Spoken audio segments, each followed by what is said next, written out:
Good morning or afternoon, ladies and gentlemen. Welcome to today's episode of RecruitMilitary Live. On behalf of myself and all of the RM family, we would love to wish you a happy belated July 4th. We hope everyone had an awesome, amazing, relaxing, celebratory time with your friends and family and loved ones. I am one of your co-hosts for today, Gabby Pettigrew, and I'm joined by the amazing Raul Torres. And today we are joined by a very special guest coming to us live from the great state of Ohio. He is a U.S. Army veteran and an accomplished author. His newest book being The Veteran Transition Journey, amazing public speaker, talent management coach with over 25 years of experiences in human resources.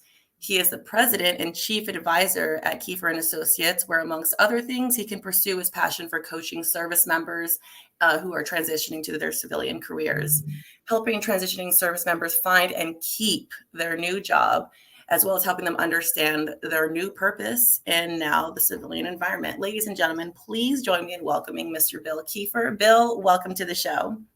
Good morning, good afternoon. Hello, everybody. How are you doing today? I'm doing awesome. I get to spend some time with you two great folks and all the listeners out there. So, yeah, I'm doing great.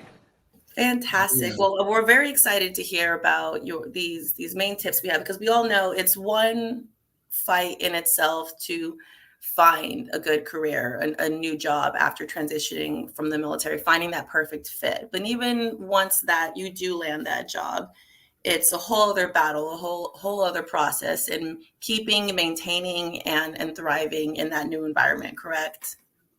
Oh, absolutely. Absolutely. You know, I like to think of our kind of career journey as kind of like a parachute jump. You know, there's a whole lot of work you got to do ahead of the jump. You know, you get properly trained and properly equipped, then you got to properly prepare for the ride. You got to get checked out, then you got to get in the aircraft, you got to exit the door, and then you got to make sure, you know, you ride that puppy down real well, and then you got to land properly so you don't hurt yourself. And that's kind of like career transition, right? And then you find yourself in the drop zone going, now what? What do I do now? Those actions on the objective, right?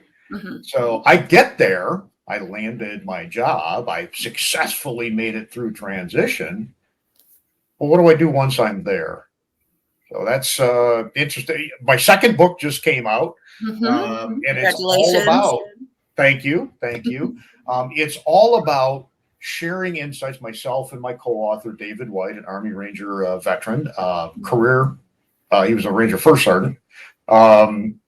It's all about taking the lessons that we learned in our transition and go, what do you do to be successful after you land the job? And not just successful in the first couple days, but successful over time, so your life and your career don't get crosswise with each other. Exactly. And that we know for sure. I know, speaking from my experience, and I'm sure Raul can attest to it as well. It's already such a huge transition and adjustment from the military working life and the flow and functionality of what we do every day versus whatever it is that we transition into the civilian sector. And that doesn't even include whether or not we're switching gears in careers. Like, say you worked in logistics for 10, 20 years in the military, and now you're working in HR or sales. It's that could in itself be a whole new transition. So we're very excited to hear what those words of wisdom are for not only finding and landing that position that in the civilian sector, but how to maintain and thrive and fit in and still set yourself apart from everyone else while in that new dream career. Yeah, and I gotta say, Bill, it's it did feel like jumping out of a plane for sure. At least on my end, with or without a parachute, like you were going to transition. So it for some people it's a little smoother ride than others. In my experience, I had to really ground myself and say, hey, 6 months out, this is going to happen whether I'm ready or not. So let me put myself to work here and kind of figure out what resources were available to me. So I wanted to ask you, as far as the landing piece, because obviously you got to transition out the military and land somewhere. Mm-hmm. How does your experience in giving advice to transitioning folk, like where would you push them to start that process? So to start that process, I always tell people you start, you got to start thinking about the uniform coming off the day you put it on. Now that's not real practical advice. Young folks are putting a uniform on, they're all focused on getting it right, surviving basic training, getting those promotions to 1 to 2 to 3 to 4 to however far up. But I tell people you got to start thinking about that transition, taking that uniform off as early as possible, as a practical kind of check mark. A couple years out, you really need to start thinking about your transition. And I think a lot of folks kind of make a classic problem-solving error. They start working on the technical tools and technique stuff. What they need to do is they need to start with themselves. They need to understand who they are. They need to understand what are they bringing to the party, good and bad, their capabilities, their passions, their maybe some of the bad things in their history that you just have to acknowledge. But they got to know who they are, what they're bringing to the party, and how they define success. I tell folks, you can't hit a target you haven't identified. You might accidentally hit it, but you're not going to likely hit a target if you can't identify it, if you haven't done it. So that's where you got to start. You got to start that way for a couple of reasons, not the least of which is if you don't know who you are, what you bring to the party, and how you define it, how are you going to sell yourself to somebody? And make no doubt about it, career transition is about selling yourself to someone else. Okay. I don't mean that in an immoral way, but you have capabilities and experience that when presented properly to the right employer, going to make you the selected candidate to go do whatever it is they need to do. I think the other thing people need to do is they got to think about more than just the job. Dave and I talk in the book about your life journey. And the earlier you can start defining what that is, and it may evolve over time, but if you start thinking about your legacy, sit back and go, when I get older and I'm sitting in the rocking chair with the grandkids, what do I want the story to be? What do I want to accomplish? What do I want to be known for? What are those things that are important to me in the long run? And I think, unfortunately, far too many people are too focused on the near-term kibbles and bits. They don't take the time to think about that. Yeah. So if you don't know who you are, what you bring to the party, how you define success, or what your legacy is, you're kind of starting to wander through the fog in the jungle without any real course. So anyway, that's kind of a long answer to a great question, but you gotta understand who you are, man.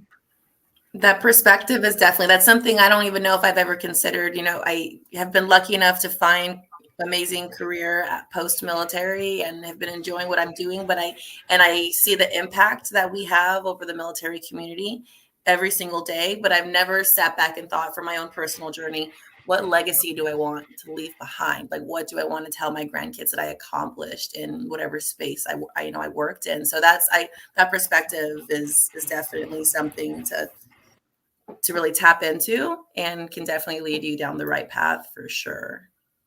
Yeah, and you and I I feel very lucky to be working with veterans day in and day out. So landing here has been just a fantastic opportunity. And I know it doesn't work out that way for everyone where they find their niche. They find exactly what they want to do immediately after.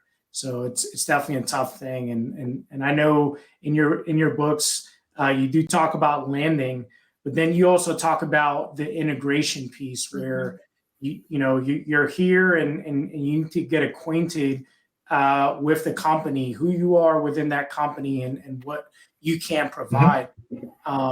So what advice would you give to transitioning folk, or maybe those folks that are already transitioned and they just landed that first job? Yeah, no, that's a great question. And as we looked at this, Dave and I looked at this, we realized that landing is one thing, and as I just described, it's landing is, but you got to do something afterwards.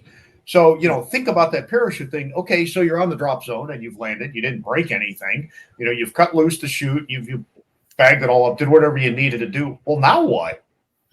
And what we kind of came up with is that when you land, the very first few days in that new job, your job is really to identify the who's and the what's around you. Just start identifying things. get a picture of the lay of the land. Okay. What are the people? Who are the people rather? How are they arranged? What are the processes that are relevant to your job and relevant to the business? What are the products and services that your company builds, provides, and sells? You don't have to figure it all out. Just start getting an idea of identifying what those things are.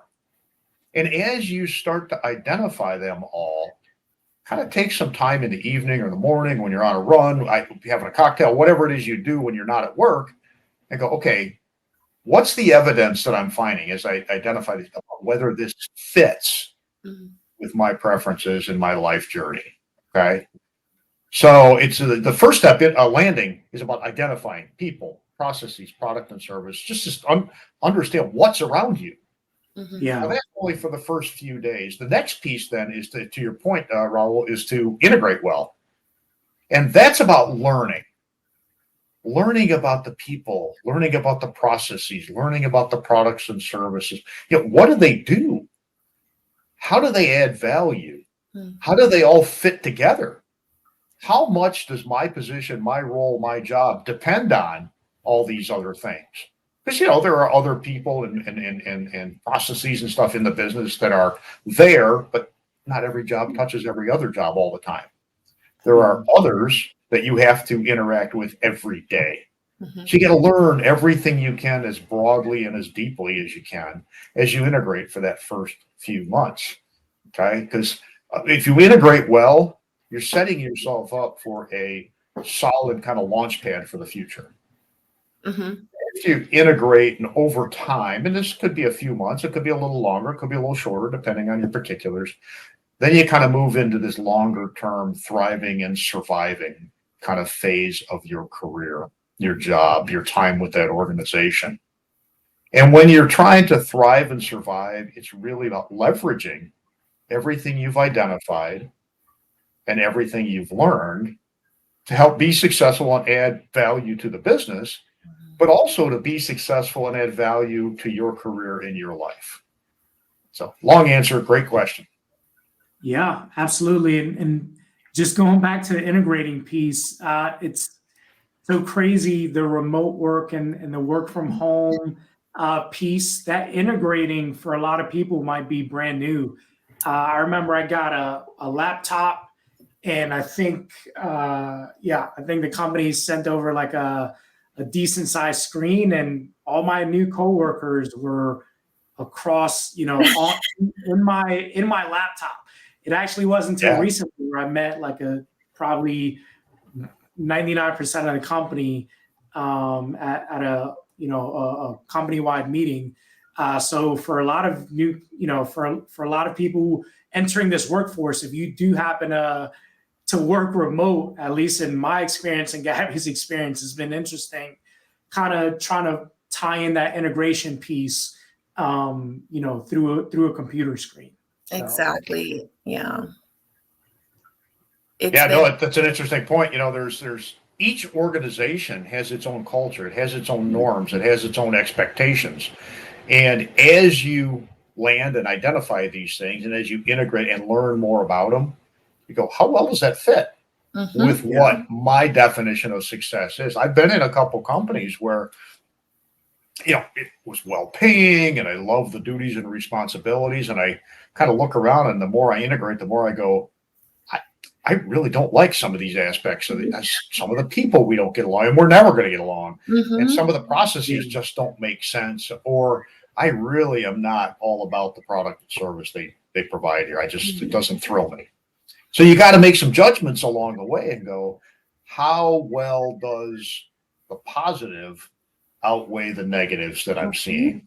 And if and when you find some things you go, man, this just doesn't feel like a fit, for the love of God, don't do something stupid. Okay. Don't burn any bridges.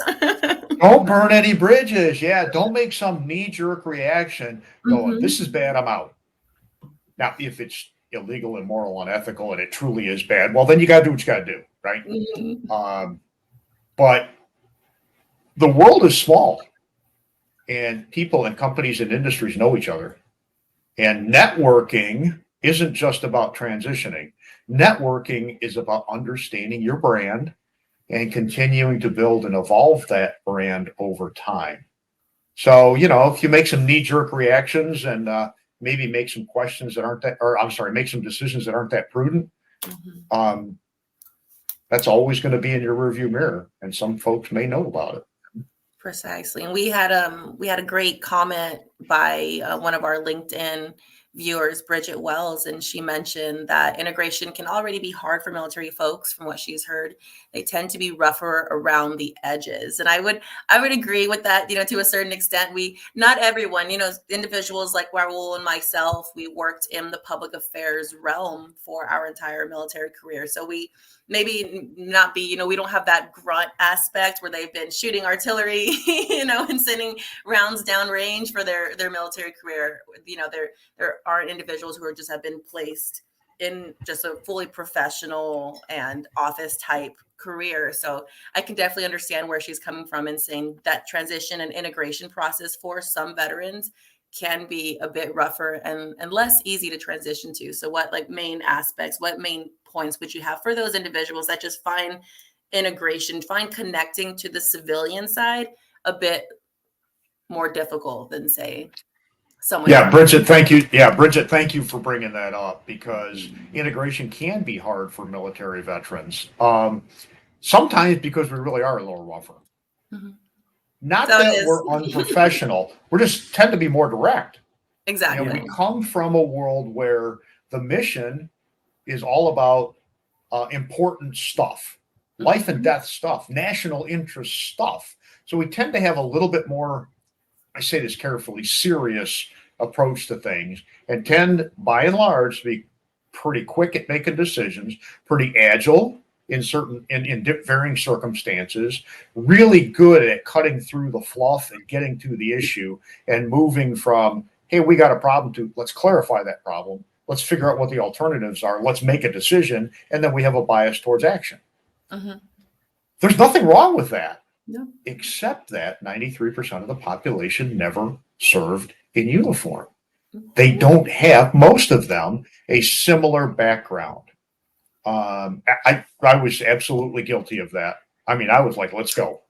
And I was direct, and I didn't think I was being rough. And I had a number of folks tell me along the way, it's like, dude, you got to cool your jets, man. You're moving faster than we move. Even if it's not about rough, the op tempo can be different. Yes. So that's all observation. What's the insight? Because you got to go in and look at it and understand what you're seeing. And you got to understand that that company, that organization has, probably been around before you. Mm-hmm. It's probably going to be around after you. It probably has some things that can improve, but it likely has a whole lot of things it does successfully. Mm-hmm. So if you can you got to be you. I mean, you got to be authentic and you got to be you. But if you can kind of shore up the edges a little bit and go, how do I bring my capabilities to this organization in a way that they can hear and accept? That's the difference, I mean, you can walk in and you can call the baby ugly and go, this is screwed up and that's screwed up and here's how I'm going to fix it. And, you put yourself at risk, right? And the other issue is there's a whole lot of perception and bias out there that, the military is too rigid, we're too hard. It already exists. So think about it in your own personal situation. How do I observe what's going on, use the great agility skills I have to adjust my presence and my approach so it better fits and lands well with the others? Mm-hmm. And the other bit is, how can I take all these capabilities and offer solutions in a manner and at a pace that the organization's more willing to accept? So great question, Bridget. Exactly. That's a great piece there, Bill, on the integration part. And I wonder if you can speak on how often do you see, because sometimes it doesn't always work out. I know I was speaking about me and Gabby landing. I mean, this was my first job right after transitioning. So it's been great. I think, Gabby, you had one or two before. I worked on a couple contracts before this, but nothing, completely different type of atmosphere, and both amazing careers. And I'm so glad I got to work with the individuals I did. But with this space, you're actually touching the military community. So yeah, it's been great. Exactly. Okay. And I just wanted to throw on there, Bill, when it doesn't work out, right? When you kind of look internally and you look around and you're like, me fitting in here probably isn't the best idea. I'm going to find something that makes me a little happier. What would your advice be, once you make that decision, where do you start from there? What kind of mindset? Because some people might, take it the wrong way where, man, maybe I should have stayed in instead of, kind of looking internally again and just saying, hey, I'm gonna hop on to the next thing. I'm gonna find something that's better for me out there. What's your advice to those individuals moving on from that first job? Mm-hmm. Yeah, so great question, and let me give a little background information before I get to the specific answer. Syracuse University, IVMF, Institute of Veterans and Military Families, and I think DoD have studies out there, multiple studies. 45-50% of veterans leave their first civilian job after the military in the first year. Yeah. And 75-80% leave within 2 years. That's not because they're bad employees. That's not because they're bad employers. It's because it's a mismatch. Okay. Mm-hmm. A lot of things we could talk about there, but Raul, to your particular question, when that happens, it happened to me. I've had 7 transitions. Okay. It's happened to me, and it's going to happen to all of us, right? You got to you got to acknowledge the emotion. Because if I did it voluntarily, there's still that sense of, man, I screwed that up.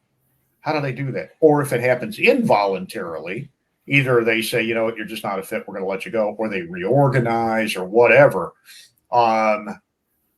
You got to acknowledge the emotion and process it however you positively process it, and then get past the emotion and go, okay, here's where I am. I like to advise folks to think about career transition, whether it's your first one or a subsequent one. You've got to think about this stuff logically, and you've got to apply those problem-solving skills, those decision-making skills, that bias towards action that you developed in the military. Because it's easy to get mired in the emotion of it. But the more you get mired in the emotion, oftentimes the less effective you are in really seeing the situation clearly, in really assessing what you can do different. Do an AAR on yourself. Do an after action review. Okay, what's the lessons learned?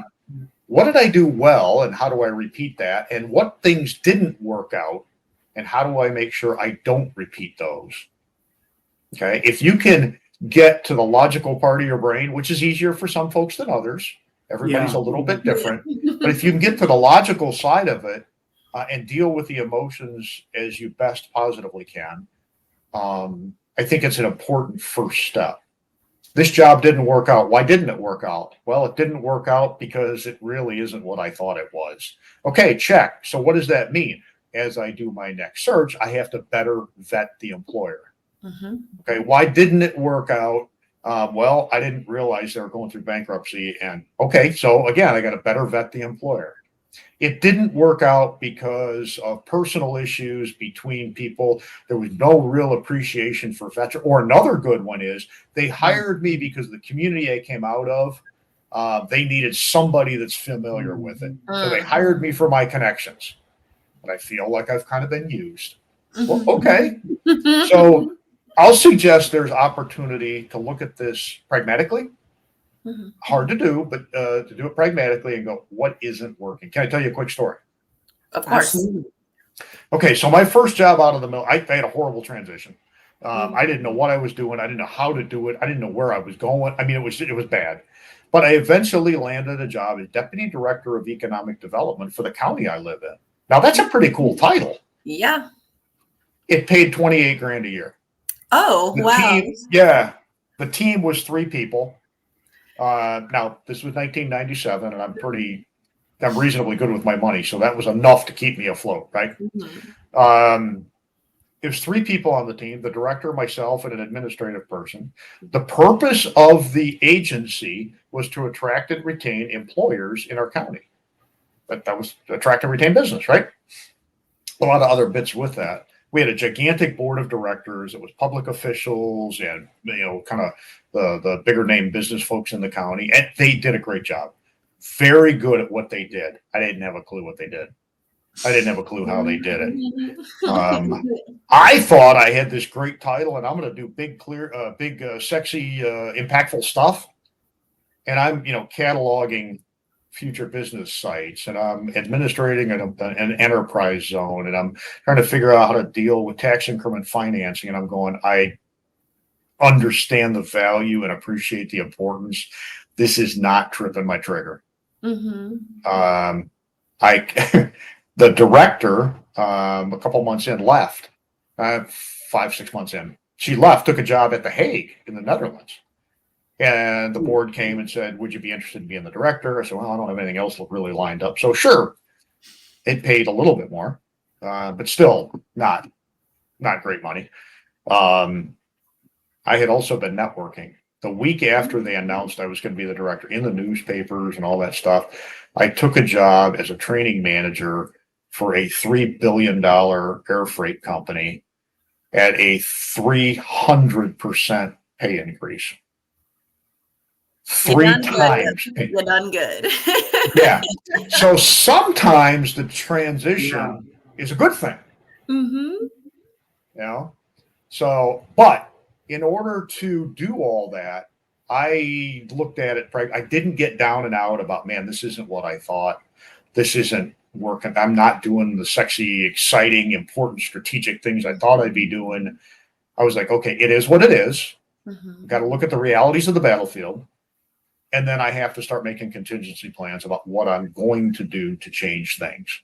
And then I got to take the action that, I decided to take. So anyway, kind of a long story. No, it's a very relatable story. There was many points. I got out in the Camp Lejeune area of North Carolina, and 3 months after just having my second kid, my son, and that was November of 2019, which, if you recall, about 4 or 5 months later is when COVID hit. So I was very just blessed and grateful to even have gotten a contract position back on base, because I stayed in North Carolina for a few years longer through a networking connection, another female veteran Marine who was in public affairs, and actually I replaced her in the position. And it was one of those situations where the working environment was phenomenal. We had a hybrid work environment as well. The people I worked with were amazing. And the pay was almost double what I was making as a staff sergeant in the Marine Corps. But the work wasn't exactly resonating with me. It was more like updating orders. I was the Eastern District Regional Marketing Director. It was only me for all of the Department of Energy facilities on base. So I had to learn how electricity works and how power lines work, all of that stuff. Some really great knowledge, but I'm probably the least technical person you will ever meet in your entire life. It takes me 20 minutes to connect something to Bluetooth. But it was, it was definitely one of those things where you do some self-reflecting. You're like, man, I really love the people I work with. I feel like I am making somewhat of a difference, but it isn't exactly my passion. And, I continued filling the role to my end of contract and found something new, and eventually ended my way here. But your story completely resonated with me. You're looking at everything from every different aspect. Okay, what are the pros? What are the cons? So it's extremely relatable, your story. So great story. We appreciate you sharing that. Yeah, thank you. One of the things Dave and I put in our second book, which shameless plug.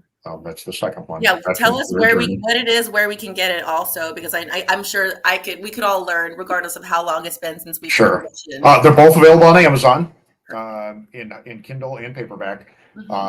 So you can go on Amazon, you type in Bill Kieffer, you'll find it. It'll pop up pretty quick.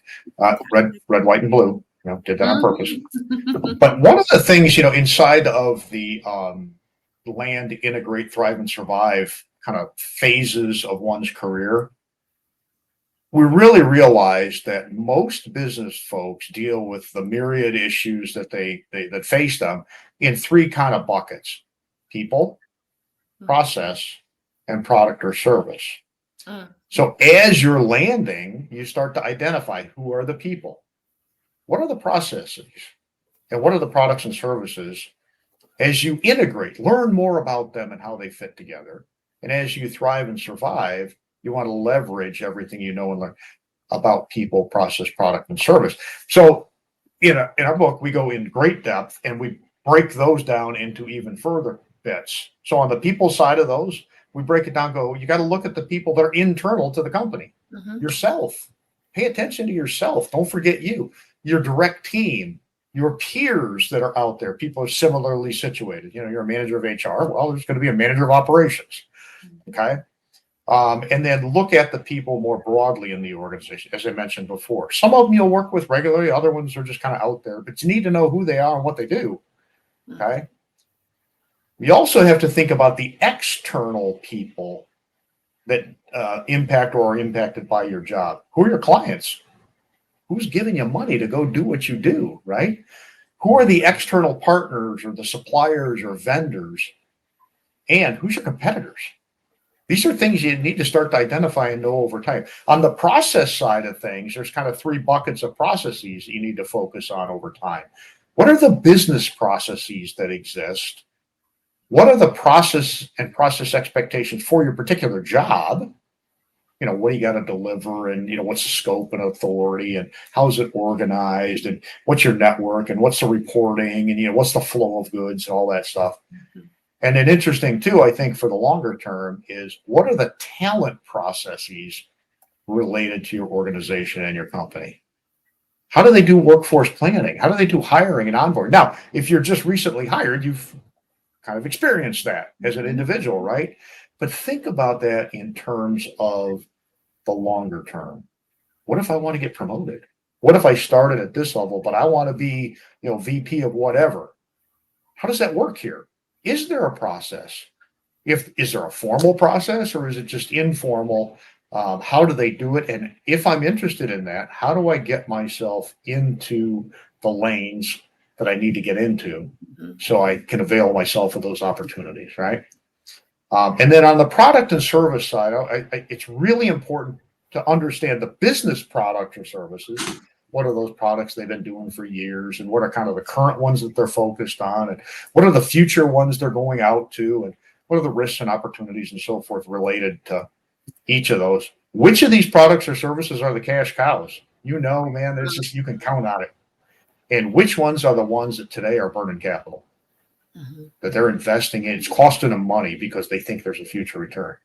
That all impacts how you can thrive and survive in the future. For example, I was working with a major automotive supplier for several years, and we had some products that had been on the Jeeps, the Jeep Wrangler now, for like 70 years.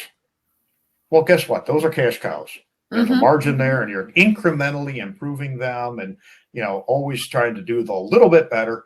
And then there are the new products, like things related to electrification, electrification of trucks and personal vehicles. And you got to spend a lot of money to do all that upfront work to make these commercially successful. Think about who you are and how do you fit with all that. If I just want to do something, I got out of the military, I did my, 30 years, whatever. I want a 9 to 5 and I don't need a lot of hoopla. Maybe you want to be attached to a product or service that is just incremental. It's just always going to get a little bit better, and we're going to do a little bit value add to it. If, on the other hand, I want to do something new and exciting and creative and maybe a little more risk, well, then you want to be affiliated with some of these newer kind of emerging kind of products and services, right? And then finally on that, you always want to remember that you are a product providing a service to the employer. Be mindful of what your capabilities are and how you're growing your capabilities. Remember your why, and be mindful that your wants and needs are important too. And as things evolve, check where you are with all that. So anyway, I don't want to read you the whole book, but it's definitely a good reminder to keep, is to constantly check in with yourself. Is this still fulfilling your needs? Are you still fulfilling the organization's needs? Are you still bringing something to the table to them? And are they reciprocating that? Are you growing within the capacity that you wish to grow within that organization? So perfect advice. If there was 3 bullet points or a single sentence to sum up all of the wealth of knowledge that you've given us today. What would you say? What's the biggest takeaway for our military community when it comes to this transition and maintaining? Well, for transition, the first thing is start early. Mm-hmm. Okay, start early. Now that doesn't mean you got to be building resumes and LinkedIn profiles immediately, but start early and start with you, because you at the end of the day are what you're presenting to the employment market. So if you don't understand what it is, you're not going to be able to tell anybody clearly what that is. Okay, so you got to start early. You got to start with you. I think you also have to remember that this is an important point. Employers do this whole hiring and succession planning and all talent management stuff. They have two core questions that they always say, and everything else leads to these two core questions. Who is the person that, one, is best able to successfully do the work I need done? And two, who's going to fit well with the team? That's it. Everything boils down to those two things. And if you can keep that in your mind when you're transitioning, and then once you've landed, keep that in mind. It's like, I got to perform and I got to fit well with the team. Then you can do all this other work, identify the who's and the what's, and, learn all about them and leverage them, and then check in with yourself. I guess the third point is check in with yourself along the way. Because if you're not going in a direction that you want and need to be going in to fulfill your legacy, nobody else is going to change it for you. You really have to take ownership of it in a positive, thoughtful way. Deal with the emotional stuff because it can be tough. Yeah. But do it in a positive way. And for God's sakes, reach out for help. Nobody has to do this alone. Nobody has to do this alone. Yeah. Probably the best piece of advice is you are not alone. There are countless other individuals in your exact shoes who are experiencing the same, who are unaware of the resources out there, like Bill and like RecruitMilitary, and our partners that we work with, who are there specifically to ease that transition and then to set you up for success once you are in that civilian headspace. So, Bill, thank you again for joining us today. I know I've been taking notes along the way. I'm like, oh, this is a good reminder. So I always learn something, quite a few things from our guests. So thank you so much again for joining us. I'm sure Raul felt the same. Yeah, no, appreciate the insight, Bill. I mean, this is great for both those that are getting ready to transition, those transitioning, and of course, the veterans are already out there, figuring out where they fit in the company and whether they need to move on or not. So it's awesome. Yeah, very good. All right. Well, thank you so much. It's been a pleasure. If I can do anything to help you or any of your listeners, give me a shout. I'm all over LinkedIn. Thank you. And we will be checking out the Military Career Transition on Amazon. That's going to be my next read for the next couple of days. So thank you for that. Thank you again, Bill, for joining us. Ladies and gentlemen, thank you for joining us for this episode of RecruitMilitary Live, and we will see you next time. Take care. See ya.